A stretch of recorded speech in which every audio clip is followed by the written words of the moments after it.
Hello दोस्तों, नमस्कार। एक बार हम फिर से आ गए आप लोग का अपना ईडू हब पे। जैसे कि हम पिछले क्लास में हम लोग देखे थे गुरुत्वाकर्षण, देखे थे गुरुत्वाकर्षण का नियम, देखे थे गुरुत्वाकर्षण क्या होता है, ये सब हम लोग पिछले क्लास में देखे थे। आज कल एक दिन बीच में मेरा क्लास नहीं हो पाया, जिसमें कल हमें बहुत ज़रूरी कुछ काम था, इसी वजह से मेरा क्लास कल नहीं हो पाया। आज हमने नियमित निर्धारित टाइम पे आ गए क्लास लेने के लिए।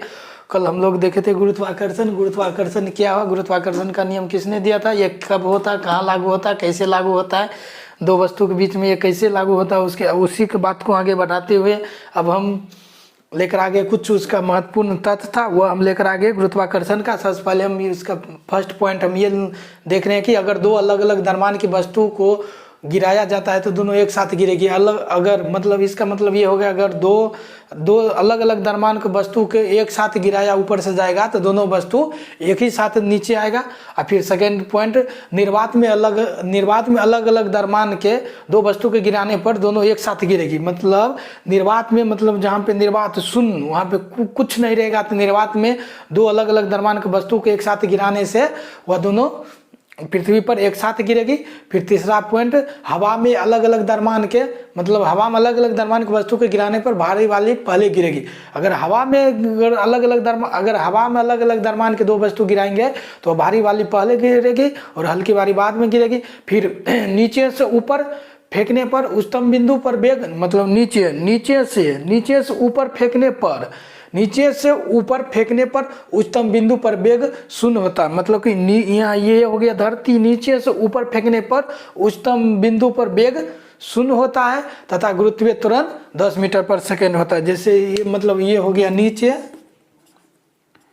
ये होगा नीचे, यहाँ फेंकेंगे ऊपर, यहाँ ऊपर फेंकेंगे तो वेग हो जाएगा शून्य, वेग होगा शून्य। और इसका गुरुत्वीय त्वरण, और इसका गुरुत्वीय त्वरण का मान होगा, इसका त्वरण का मान होगा, त्वरण का 10 मीटर पर सेकेंड, 10 मीटर पर सेकेंड स्क्वायर होगा। अब फिर हम लोग कुछ नोट में देखेंगे, पहले ये देख लेते हैं, उसके बाद नोट में हम अलग से बताएंगे और लिखाएंगे।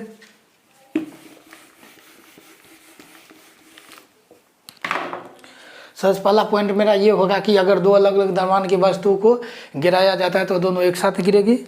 अगर दो अलग अलग द्रव्यमान की वस्तु को अगर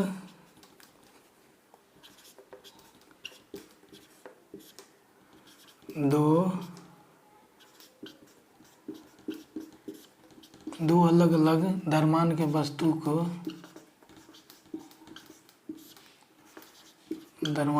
वस्तु को एक साथ गिराया जाता है तो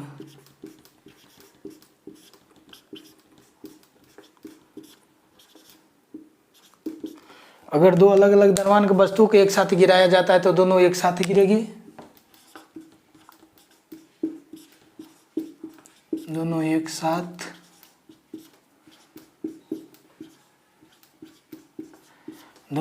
गिरेगी। दूसरा पॉइंट हो गया कि निर्वात में अलग अलग द्रव्यमान की वस्तु के गिराने पर दोनों एक साथ गिरेगी। निर्वात में अलग अलग द्रव्यमान की वस्तु को,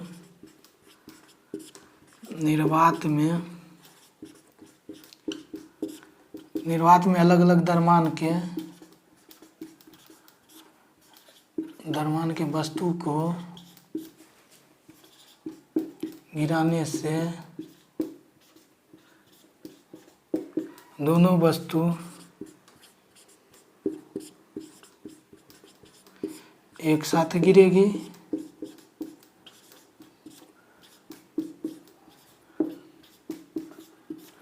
दोनों वस्तु एक साथ गिरेगी।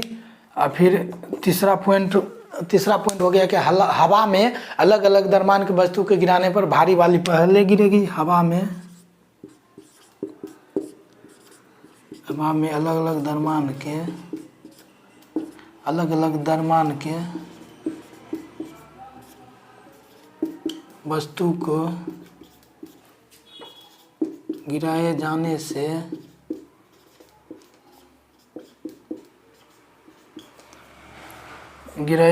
भारी वाली पहले गिरेगी,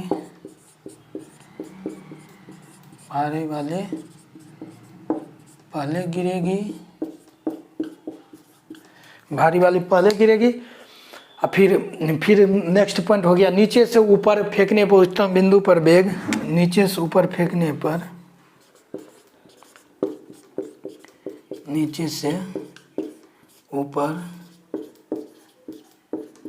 फेंकने पर उच्चतम बिंदु, नीचे से ऊपर फेंकने उच्चतम बिंदु पर वेग, उच्चतम बिंदु पर, उच्चतम बिंदु पर वेग 0 होगा। नीचे से ऊपर फेंकने पर उच्चतम बिंदु का वेग 0 होगा तथा गुरुत्वीय त्वरण,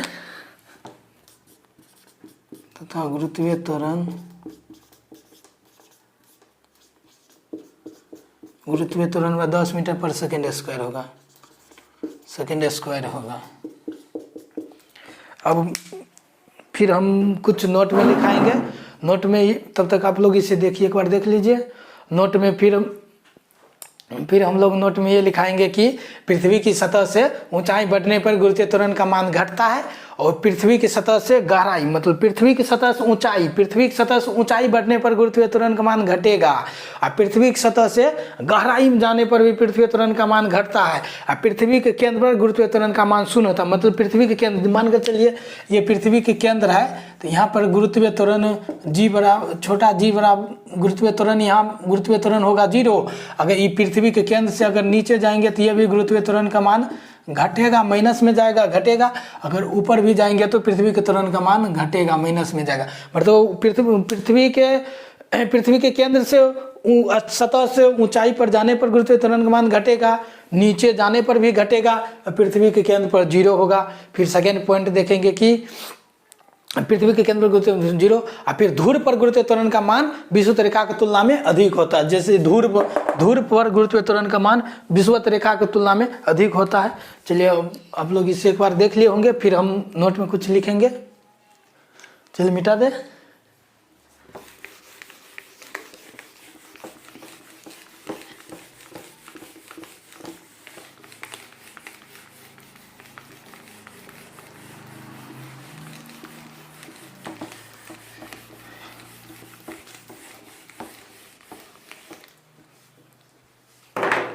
चलिए हम कुछ नोट में लिख रहे हैं। नोट में यही हम लिख रहे हैं कि पृथ्वी के सतह से ऊंचाई बढ़ने पर गुरुत्वीय त्वरण का मान घटता है। पृथ्वी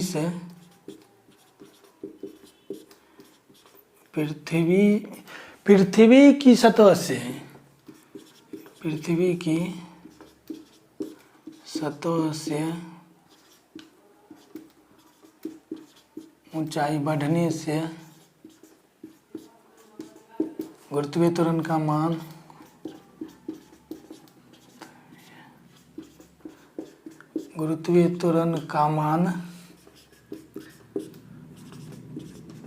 घटता है और नीचे जाने से भी, ऊंचाई बढ़ने से भी घटेगा और पृथ्वी की गहराई पर जाने से भी, और पृथ्वी की सतह से गहराई पर जाने से भी घटता है तथा, और उसके बाद पृथ्वी के केंद्र पर गुरुत्वीय त्वरण का मान 0 होता है तथा पृथ्वी के केंद्र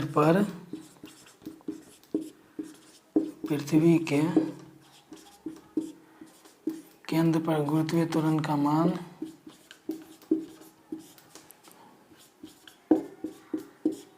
गुरुत्वीय त्वरण का मान 0 होता है।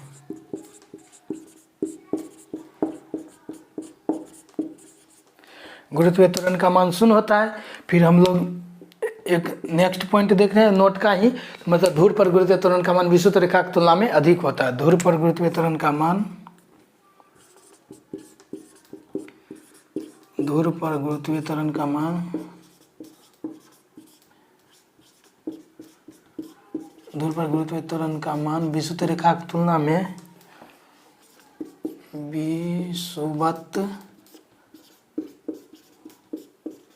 रेखा की तुलना में अधिक होता, विषुवत रेखा की तुलना में अधिक होता है। कुछ नोट में हम ये लिखा है,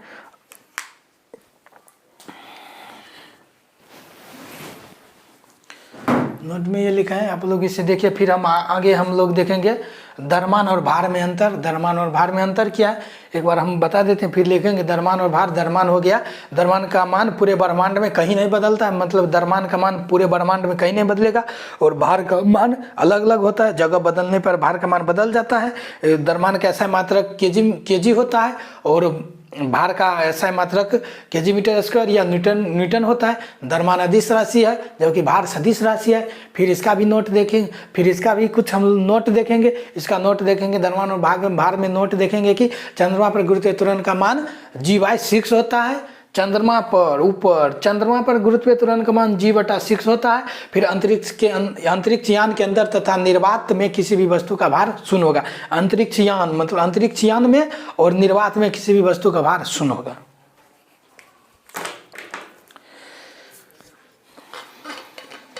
चलिए तब तक आप इसे देखिए।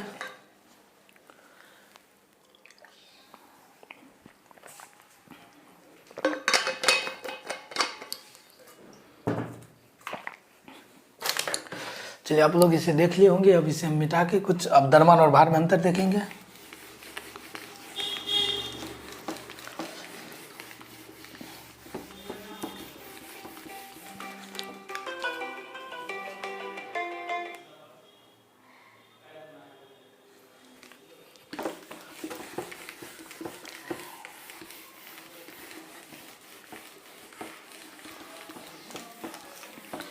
चलिए हम लोग देख रहे हैं द्रव्यमान और भार में अंतर।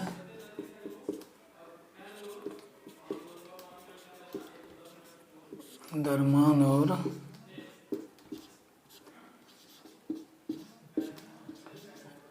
भार में अंतर,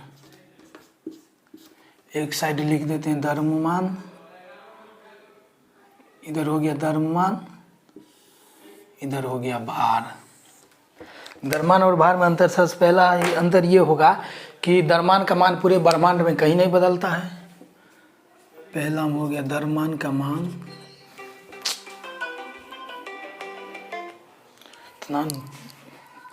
द्रव्यमान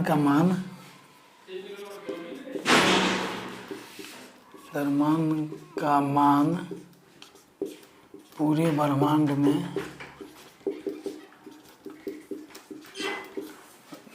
में कहीं नहीं बदलता है।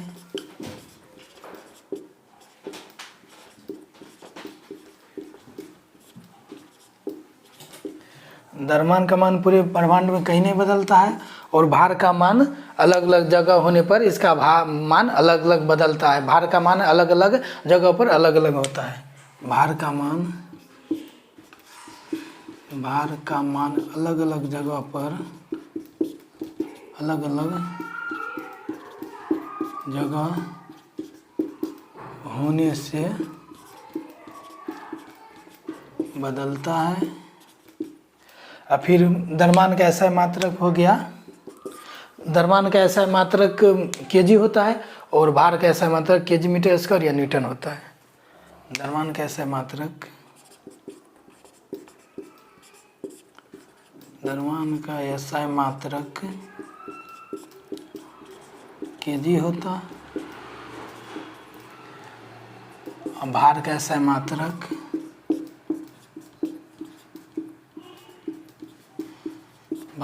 मात्रक केजी मीटर स्क्वायर या न्यूटन होता है।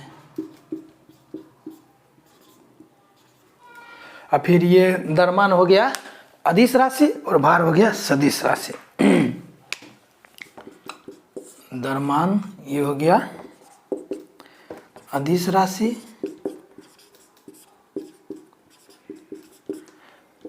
और भार हो गया सदिश राशि। ये हो गया सदिश राशि। हम लोग द्रव्यमान और भार में अंतर देखें। अब हम कुछ नोट लिखा रहे हैं द्रव्यमान और भार से संबंधित।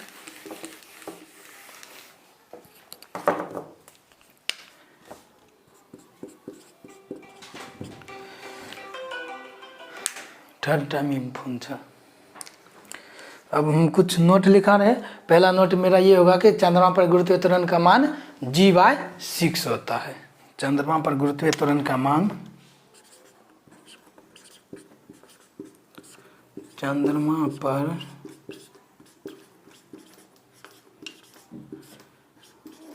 गुरुत्वीय त्वरण का मान G/6 होता है।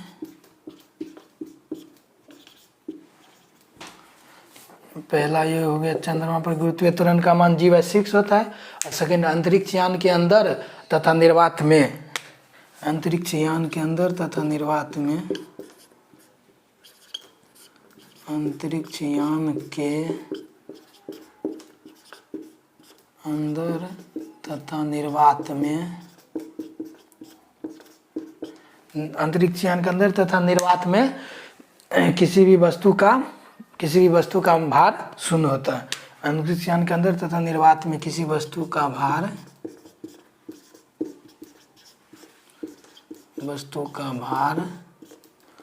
शून्य होता है।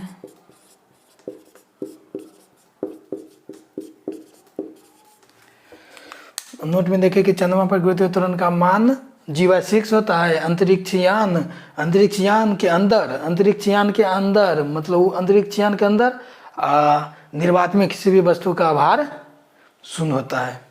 द्रव्यमान और वेग में अंतर देखें। अब हम लोग आगे का एक टॉपिक देख रहे हैं, पलायन वेग। पलायन वेग क्या है या पलायन वेग कैसे क्या होता है, तब तक आप लोग इसे देखिए एक बार। चलिए, आप लोग इसे लिख लिए होंगे।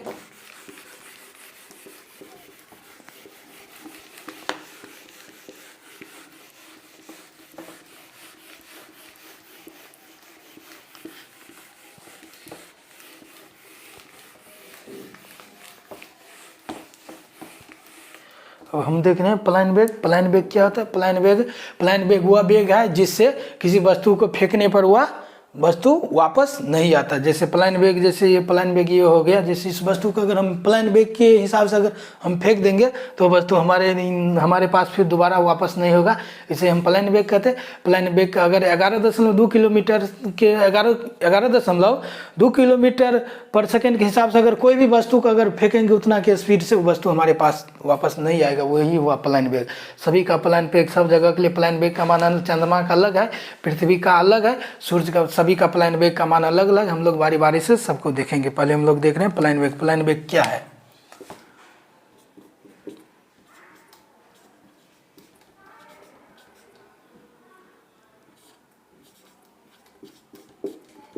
ये हो गया पलायन वेग। पलायन वेग हो गया हुआ, पलायन वेग वह वेग है जिससे किसी वस्तु को फेंकने पर वह दोबारा वापस नहीं आता है। पलायन वेग वह वेग है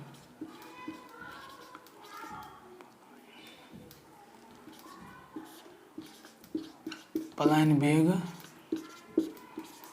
वह वेग है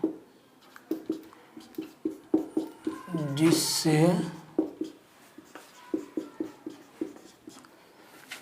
किसी भी वस्तु को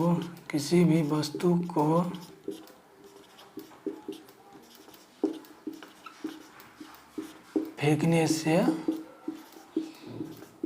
वापस नहीं आता है।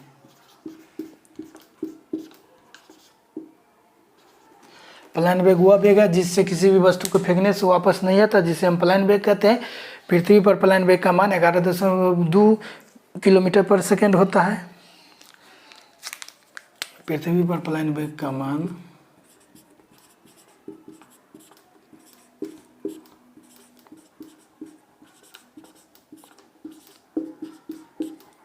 वेग का मान 11.2 किलोमीटर पर सेकेंड होता है। और चंद्रमा पर पलायन वेग का मान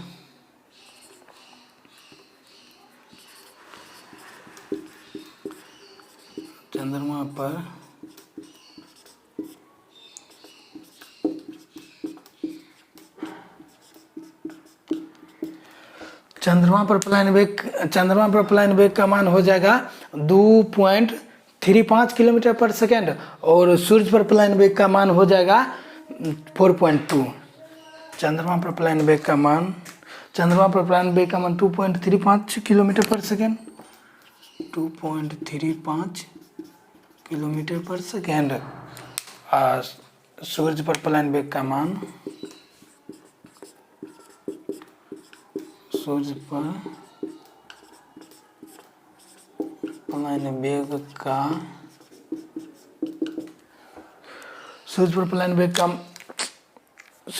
वेग का मान हो गया 2.35। नहीं, ये तो चंद्रमा पर हो गया प्लान वेग का मान 2.35, और सूर्य पर प्लान वेग का मान हो गया आपका 4.2 किलोमीटर पर सेकेंड। पृथ्वी प्लान वेग हो गया वह वेग जिससे किसी भी वस्तु को फेंकने पर वह वस्तु हमारे पास वापस नहीं होता, उसे हम प्लान वेग कहते हैं। प्लान वेग पृथ्वी पर प्लान वेग कमाए 11.2 किलोमीटर पर। ये अगर 11.2 किलोमीटर से स्पीड से कोई भी वस्तु को अगर हम यहाँ पृथ्वी पर से फेंकेंगे वह वस्तु हमारे पास दोबारा वापस नहीं आएगा। जैसे मारकर के अगर हम फेंकेंगे तो वह रिटर्न हमारे पास आ जाएगा। अगर 11.2 किलोमीटर पर सेकेंड के हिसाब से अगर हम फेंकेंगे तो हमारे पास वापस नहीं आएगा। वही हुआ प्लान वेग। सभी जगह के लिए प्लान वेग का मान अलग अलग होता है। आप लोग देखें, सभी जगह प्लान वेग का मान अलग अलग होता है। और एक बात और है कि चंद्रमा पर उतरने वाले व्यक्ति अपने पीठ पर बोझा लेकर बांध के उतरता है, क्योंकि पृथ्वी की तुलना में चंद्रमा पर प्लान वेग का मान कम होता है। मतलब चंद्रमा पर उतरने वाले व्यक्ति अपने पीठ पर बोझा लेकर उतरता है। चंद्रमा पर से उतरने वाले व्यक्ति चंद्रमा पर से उतरने वाली व्यक्ति अपने पीठ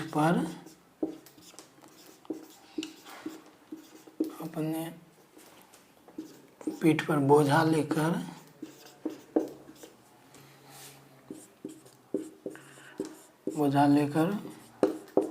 उतरता है, क्योंकि पृथ्वी की अपेक्षा में चंद्रमा पर प्लान वेग का मान कम होता है। क्योंकि पृथ्वी की अपेक्षा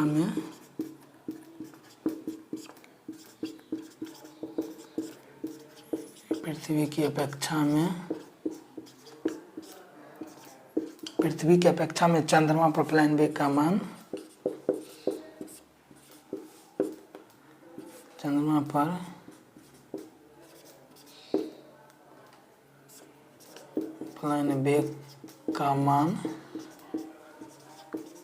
कम होता है। चंद्रमा से देखने पर अंतरिक्ष काला दिखता है। एक ये भी लिख लेते हैं, चंद्रमा से देखने पर अंतरिक्ष काला दिखता है।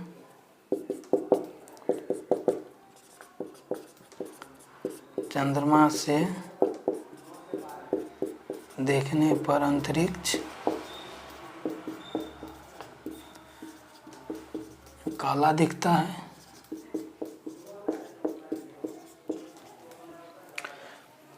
आज हम लोग गुरुत्वाकर्षण का सेकंड क्लास में देखें प्लान वेग। उसके बाद हम लोग भार और द्रव्यमान में अंतर देखें। फिर हम लोग निर्वात में, मतलब पृथ्वी से नीचे ऊपर जाने पर किसका मान क्या कैसे होता है, हम लोग ये देखें। भार और द्रव्यमान में अंतर देखें, फिर प्लान वेग देखें। और आज का मेरा क्लास यहीं तक रहेगा। फिर हम लोग कुछ इस चैप्टर का गुरुत्वाकर्षण का में एक क्लास और होगा, ये भी पूरा चैप्टर तब खत्म हो जाएगा। अगर आप लोग का मेरा वीडियो अगर अच्छा लगे तो आप लोग मेरा चैनल को सब्सक्राइब करवाइए। आप लोग अपने सभी दोस्तों के साथ, और वीडियो को शेयर लाइक करवाइए। चलिए, थैंक यू।